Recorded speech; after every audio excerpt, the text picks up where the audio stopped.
Alright, thought I'd give you a little bit of an update on the AirWolf. As my last video, I was due to go down the field today and meet a couple of chaps and try and get it set up. So anyway, I did go down there, met John and met Lee, and they were going through the AirWolf for me. To be honest with you, it's not a good outcome. Down the fucking box. So basically, we were having a bit of issues setting the micro beast up. 1 minute it was working, next minute it wasn't. It was working again and it wasn't. Then when we did finally get it working, then we went to plug all the servos into the receiver. The tail section, the servo wasn't centered at all, so we had to address that. But the problem was, so basically now at the moment, I've just got an empty fuselage with nothing in it, because I'll just turn this down a little bit for you. The tail section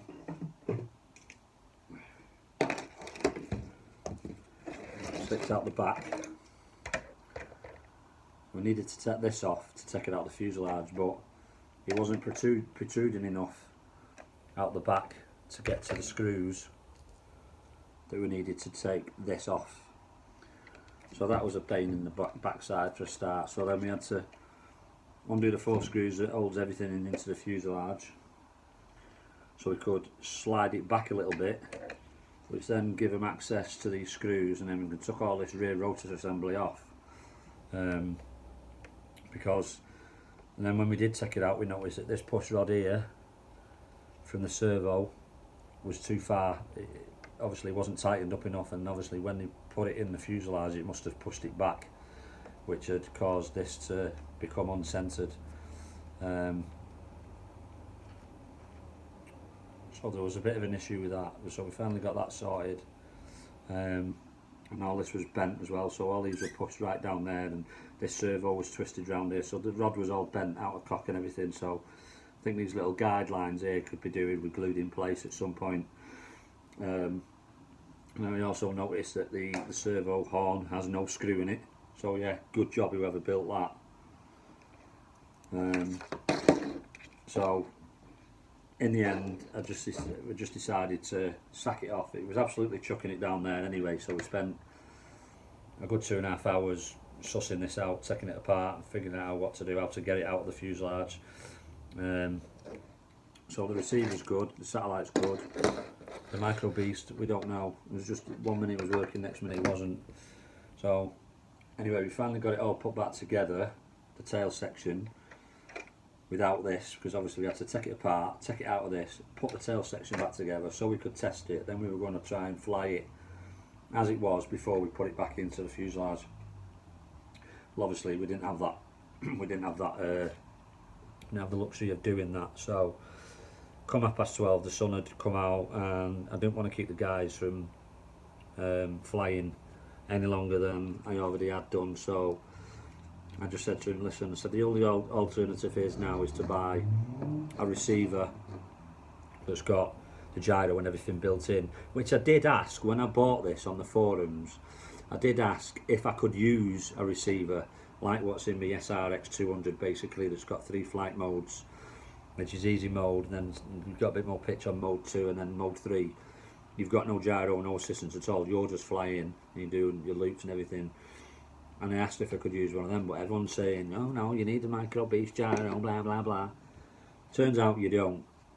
So all I've got to do now is look for a Spectrum 7210BX, I think I was told to get by the guys down the field, because the other guy that turned up had an AirWolf like this, but he had the 600 size, and he said he had the same problem, and he got rid of the micro beast, put a Spectrum AR7210BX in it, set it up, flew it perfect, but he ended up getting rid of it anyway because it's too much to maintain. When you need to fix anything on this, on the frame or on anything, you've got to take the whole thing apart, and it can be a right ball ache. But I'm not flying too much at the moment anyway, not as much as I was, but it would be nice just to have this up and running and be able to go out to the field every now and then and have a fly. So yeah, that's where we're at with it at the moment. So I'm a little bit I'm a lot disappointed because of them stupid bloody beep holes who built it. Obviously don't know what they're doing in the factory, or they obviously never tested it when they put it together, because if they had done that, then it would have crashed basically, because you would have had no rudder control and anything like that, and because all this section was all bent, the servo that controls the pitch on the tail, see that? See how that's sliding back into on that rod? That was very tight and you couldn't move it at all. So there's no way they'd have been able to even test this. And then also when we did take this off, it's obviously belt driven. So you can see the belt on the end there. So you see the belt on the cog there.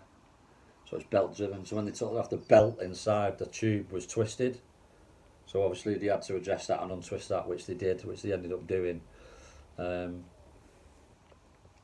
So, I mean, it spins that way one fine, but it's a bit tight going that way, so I don't know. Bloody cat. So there we are with that. So basically, I've got to get a receiver. Let the chaps know when they've got the receiver, and then arrange a date to go back down to the club, fit the receiver, get it set up and fly it like this, just the frame, make sure it all works fine before we put it back into the fuselage. So there we go. If I'd have known it was going to be such a one of them, banging your head against the fucking wall, then I probably wouldn't have bought it. Well, I would have done, but I would have maybe. Well, I don't know. I don't know whether I would or not. It's AirWolf, innit? You've got an AirWolf. So maybe I should have just left it as a static. I don't know. But then again, it's quite a dear static. I think it was 450 quid when I bought it. So anyway, I probably have to spend about another 100 quid now on the receiver. So everything else is in the fuselage now that we've took off. So we've got all the screws and everything that we took off inside there, and then we've got the tail section, and also this part I think I might need to Dremel a little bit of this out here. In fact, I might do that now while it's off, because also when it was in the fuselage in the tube and this was on the end, it was rocking back in, it was going back and two inside there. So they said basically, once we put it back together and before we put that on, pack a little bit of foam inside here that'll prevent this from rocking back and two or up and down, whatever it was doing. So that's another thing we've got to do before I put it back together. So like you say, you can see, so this, you can't see because of the bloody light. So I might need to just Dremel this bit of a section out here a little bit, grind it down a little bit. So yeah, that's where we're at with that. So I just thought I'd give you a bit of an update, because I was really excited to go down there today and try and get it up and running, but obviously things didn't go according to plan. So yeah, there we go. I'm going to Dremel that out now before I put this away. So hopefully next time the update will be of it all up and running and working, and maybe get a little bit of a flight review on it. So there we go. Keep your eye out for that up and coming video, and thanks for watching. Alright, so just had a little bit of a Google on the AR7210BX DSMX fly-barless control system. This is on the Spectrum website. I don't know whether they're available anymore because it says view alternative product details, but looking at some of the reviews on it, basically saying the top review is that this went in a 800 Roban AirWolf heli, but mine's a 450.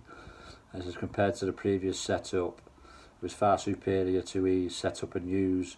The ability to program from the transmitter was a breeze, and even easier with the adapter and programmer to use the Beast software. for helis. I wouldn't use anything else. Great buy. So looks like a couple of people have been using these over the beasts. So yeah, we'll see how we go. But like I said, I don't know whether I'll be able to get one of them. It might be old now. They might have to. We'll click on view alternative, and it comes up with an FC 6250HX helicopter flybarless system, and that's $200.